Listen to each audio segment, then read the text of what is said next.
अब 1962 का भारत नहीं है जहां लाठियों से 12,000 सैनिकों ने 80,000 सैनिकों का मुकाबला किया था चीन का। आज हमारे पास परमाणु बम है, एटम बम है, हमारे पास सैटेलाइट है, पूरी ताकत है, साजो सामान है।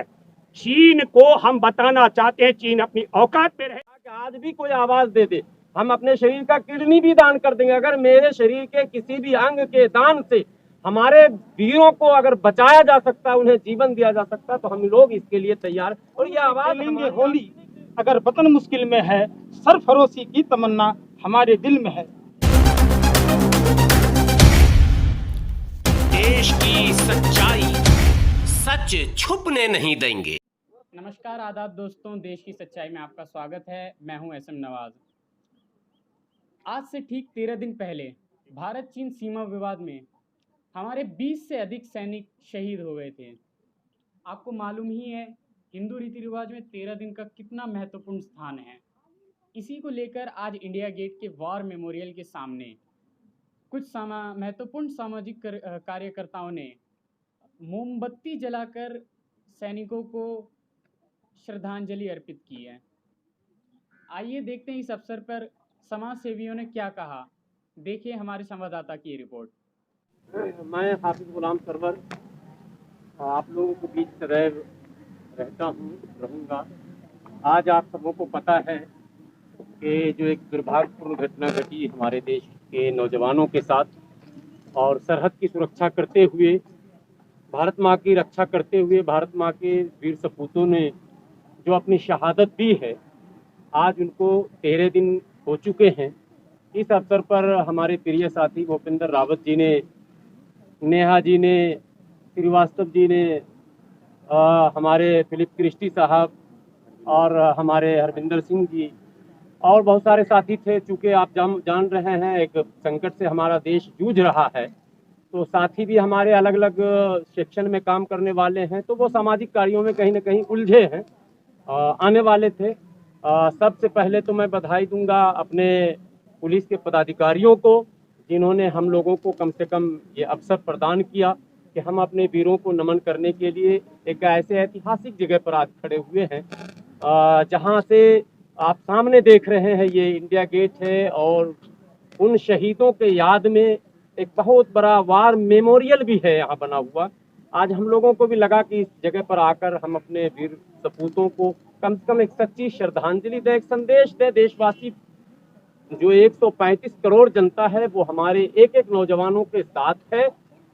नौजवानों को जो जब जब देश के किसी भी लोगों की जरूरत पड़ेगी, हम तमाम भारत के लोगों की एक आवाज है कि हम तन मन धन अपने नौजवानों पर समर्पित करने को पूरी तरह से तैयार हैं। कभी भी हमारे सैनिक अगर याद करेंगे, हमारे शरीर का एक एक कतरा खून डॉक्टर जहां तक कह देंगे हम लोग देने को तैयार हैं। यहाँ तक कि अभी हमारी बात हो रही भूपेंद्र रावत जी से दोपहर में, हम लोगों ने अंतरात्मा की बात बता रहा हूँ, जो बातें साथियों में होती है। इन्होंने कहा कि आज भी कोई आवाज दे दे, हम अपने शरीर का किडनी भी दान कर देंगे। अगर मेरे शरीर के किसी भी अंग के दान से हमारे वीरों को अगर बचाया जा सकता है, उन्हें जीवन दिया जा सकता है, तो हम लोग इसके लिए तैयार। और ये आवाज हमारी आपकी नहीं है, पूरे भारत की आवाज है। इसलिए हम इस अवसर पर अपने देश के हुक्मरानों को भी कहना चाहते हैं कि हमारे देश के 135 करोड़ लोग सरहद पर जो हमारी रक्षा कर रहे हैं, हम उनके साथ हैं। उन्हीं को आज श्रद्धांजलि देने के लिए हम सभी साथी यहाँ एकत्रित हुए हैं। और ये परिचय आपने देख ही लिया, पंकज श्रीवास्तव जी हैं, नेहा जी हैं, हमारे बड़े भाई भूपेंद्र रावत जी हैं, और हमारे हरविंदर सिंह जी हैं, और फिलिप क्रिस्टी जी हैं। हमारे सारे साथी जो यहाँ पर एकत्रित हैं, और हम चाहेंगे कि पहले 2 मिनट का हम लोग के नाम से मौन धारण बात में करना, तो थोड़ी बात हमारे साथी जो है अपने भावनाओं को प्रकट करेंगे। मैं पंकज जी से बात कहूंगा कि 2-4 मिनट थोड़ा बीच में आ जाए। खून से खेलेंगे होली, अगर वतन मुश्किल में है, सरफरोशी की तमन्ना हमारे दिल में है। आजादी ढलती हुई सांझ हो जाएगी, पूजे ना गए भारत माँ के वीर सपूत, तो सच कहता हूँ कि जवानी बाज हो जाएगी। खुश नसीब है वो जो वतन पे मिट जाते हैं, मरकर भी वो लोग अमर हो जाते हैं। करता हूँ सलाम ए वतन पर मिटने वालों, तुम्हारी हर सांस में तिरंगे का नसीब हो। आज जो हालात है गुलवान घाटी में, जो हमारे भारत माँ के वीर सपूत शहीद हुए, उन सभी वीर सपूतों को श्रद्धा सुमन अर्पित करता हूँ, सच्ची श्रद्धांजलि अर्पित करता हूँ।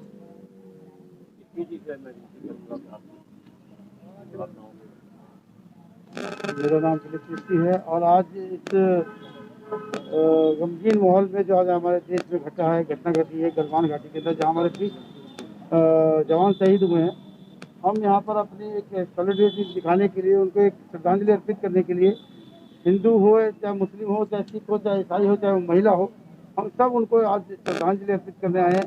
क्योंकि हम लोग अपने घरों में चैन से सोते हैं और वो लोग वहाँ पर बॉर्डर पर जो है रात और दिन पहरा देते हैं, तभी आज हम लोग चैन से सो पाते हैं।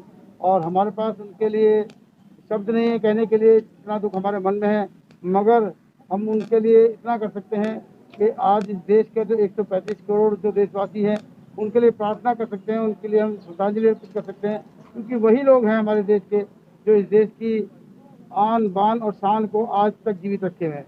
मैं इसी बात इतना आपको कहूँगा कि हम लोग जो यहाँ पर इकट्ठे हुए हैं उनको अपनी श्रद्धांजलि अर्पित करने आए हैं और उनके लिए प्रार्थना करना चाहते हैं, उनके परिवार के लिए भी, उनके परिवार को भी शांति मिले और उनके जो हमारे जवान शहीद हुए हैं उनकी भी आत्मा को शांति मिले। धन्यवाद। हरविंदर सिंह जी। मैं हरविंदर सिंह आनंद, सामाजिक कार्यकर्ता। आज हम सब शहीदों की शहादत को नमन करने के लिए और हमारे देश की सीमा की रक्षा कर रहे नौजवानों को ये वादा करने के लिए यहाँ पहुँचे हैं कि पूरा देश आपके साथ कंधे से कंधा मिलाकर खड़ा है। इस देश के हर जाति के लोग, चाहे वो हिंदू हो, चाहे मुसलमान हो, या सिख हो या ईसाई हो, आज सब एक होकर आपके साथ कंधे से कंधा मिलाकर खड़े हैं और चीन का मुकाबला करने के लिए आपका पूरा साथ देंगे। जय हिंद, जय भारत।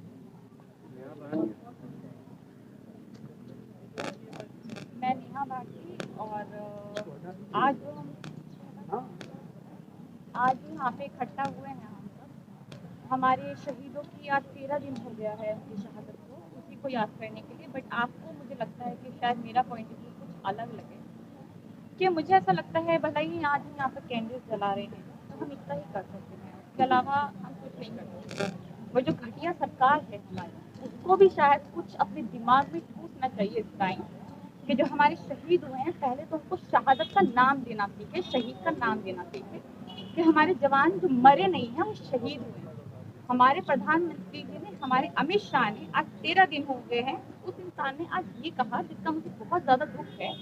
सुबह ANI की रिपोर्टर से बात करते हुए उस इंसान ने ऐसा कहा, जब उनसे ये पूछा गया कि जो हमारे जवान शहीद हुए उनके बारे में क्या कहना चाहेंगे, तो उस इंसान ने ये कहा कि आप मुद्दे को भटकाइए मत। ये कोरोना के ऊपर मैं बात कर रहा हूँ, यहाँ पर मैं शहीदों के ऊपर बात करने नहीं आया हूँ। मतलब जब हमारा गृह मंत्री, जिसके हाथ में हमारा सुरक्षा व्यवस्था होती है, जब वही इंसान हमारे शहीदों के ऊपर बात करने से मना कर दे, जो आज 13 दिन हुए हैं उनको याद करने का टाइम है, उनकी कुर्बानी को याद करने का टाइम है, उनका बदला लेने का टाइम जो ये है, उस टाइम हमारे प्रधानमंत्री, हमारे अमित शाह गृह मंत्री चाइना को हमारी जो जमीन है वो सौंपे हुए हैं, दे देते हैं कि आप ले लीजिए, वो तोहफे में है। और जब यहाँ पर हमारे भारतीय उनसे ये पूछते हैं कि आप शहीदों के ऊपर क्या कहना चाहेंगे, तो अपनी चुप्पी साधते हैं, उसके बाद कहते हैं हम मुद्दे को भटकाइए। तो मुझे ये लगता है कि भारत के लिए जो सबसे बुरा दौर है वो इस सरकार का दौर है। हम यहाँ पर कैंडल्स जला सकते हैं और कुछ नहीं कर सकते, हम उनके लिए दुख मना सकते हैं और इससे ज़्यादा हम कुछ नहीं कर सकते, उनके लिए खड़े हो सकते हैं। पर जो काम होता है वो सरकार का होता है, हमारी जो सेना है उसको ऑर्डर देने का, जो हमारी सरकार बिल्कुल नहीं दे रही है। तो मैं इस निठल्ली सरकार से ये अपील करना चाहूँगी आप सबके जरिए कि कृपया करके आप हाथ जोड़कर, मेरी ही नहीं हम सबकी एक गुजारिश है कि कृपया करके जो 20 जवान हमारे शहीद हुए हैं उनका जोर से बदला लीजिए। उनकी सरहद में घुसकर, जैसे उन्होंने हमारे सरहद पे घुसकर हमला किया, उनकी सरहद पे घुसकर उनके जवानों को, उनके जो सेना के लोग हैं उनको मारिए, तब हमारा जो बदला है हमें मिलेगा। आज हम कैंडल जला सकते हैं बट फिर भी हमें ये दुख हमेशा रहेगा कि हमारी जो जवानों ने शहीद जो हुए हैं, शहादत का, कुर्बानी का बदला नहीं लिया गया। यहाँ पे हमारी सरकार मुंह ताकते रही उन चीनियों के। तो इसलिए मैं सरकार से अपील करना चाहूँगी, कृपया हाथ जोड़ के कि प्लीज़ इस मुद्दे पर कुछ कदम उठाएं चाइना के खिलाफ और कुछ कड़े से कड़े एक्शन।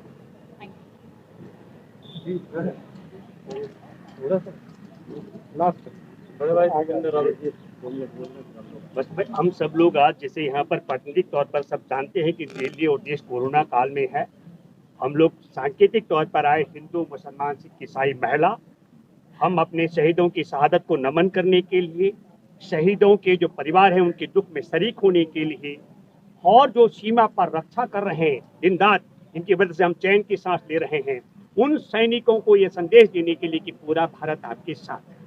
और एक बात मैं आपके माध्यम से सेना में तैनात तमाम जवानों अधिकारियों को बताना चाहता हूं कि बहुत दुख और अफसोस की बात है कि एक तरफ चीन ने हमारे सैनिकों को हमारी जमीन के अंदर घुस करके बेरहमी से मार डाला, और हमारे शहीद सैनिकों की शहादत के बाद देश के अंदर एक बड़ा विषय जो खड़ा हुआ, वो खड़ा विषय ये हुआ कि भारत के प्रधानमंत्री ने 15 जून को 20 जवानों को बेरहमी से पीट कर मार डाला गया, और जवानों ने शहादत देश की सीमा की रक्षा के लिए दी। और 20 जून को हमारे देश के प्रधानमंत्री ने ऐलान किया, हमारी 1 इंच जमीन पर किसी का कब्जा नहीं है, हमारी 1 इंच जमीन में कोई अंदर घुसा नहीं है, और हमारी 1 इंच जमीन पर किसी के कब्जे में नहीं है।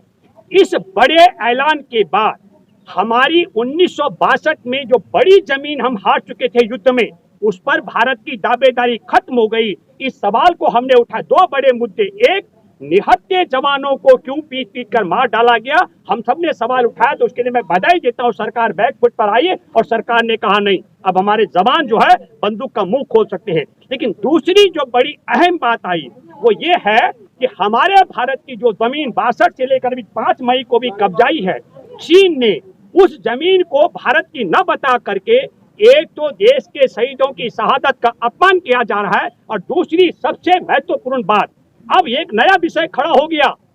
भाजपा सरकार कह रही है कि 2005-6 में कांग्रेस के सरकार के कार्यकाल में राजीव गांधी फाउंडेशन के लिए 1 लाख करोड़ रुपए या कितना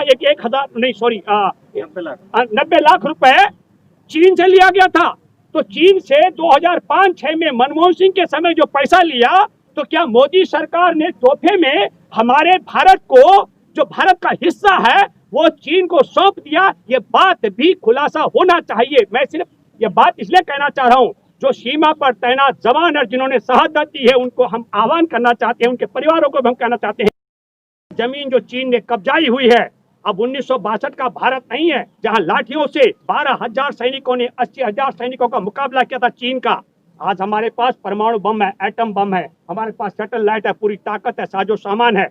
चीन को हम बताना चाहते हैं, चीन अपनी औकात में रहे, और भारत की सरकार किसने पैसा लिया और मैंने जमीन दे दी, ये खेल नहीं चलेगा। ये सीमा पर तैनात जवान और सेना के आला अधिकारियों को मैं कहना चाहता हूं, इनके सौदेबाजी में हमारा देश का हिस्सा नहीं दिख सकता है। ये अलग जांच का विषय हो सकता है कि कांग्रेस ने पैसा लिया और भाजपा ने जमीन तोहफे में क्यों दी, एक बड़ा विषय चर्चा का रहेगा। लेकिन मैं सेना के तैनात अधिकारियों से कहना चाहता हूँ कि हम आखिरी दम तक अपने भारत का जो भूगोल है उसको भारत की सरकार को नहीं बदलने देंगे, और चीन के साथ जो भी सौदेबाजी है वो हमको मंजूर नहीं है। वो सौदेबाजी कांग्रेस ने की हो या मोदी सरकार कर रही हो, ये हमें किसी भी कीमत पर मंजूर नहीं है। हम आज यहाँ पर आए हैं शहीदों का शहादत को नमन करने के लिए, उनके परिवार के दुख में शरीक होने के लिए, और सेना को ये बताने के लिए कि भारत की 137 करोड़ आबादी आपके साथ थी, आपके साथ है, आपके साथ रहेगी। ये मैं इसलिए भी कह रहा हूँ, एक एक जवान की शहादत पे लाखों लाख लोगों का हुजूम आप लोगों ने देखा होगा। वो सम्मान में जो खड़ा हुआ है वो आज भी खड़ा है। जब सेना जरूर आवाज करेगी, पूरा देश सेना के साथ खड़ा होगा। जय हिंद, जय भारत।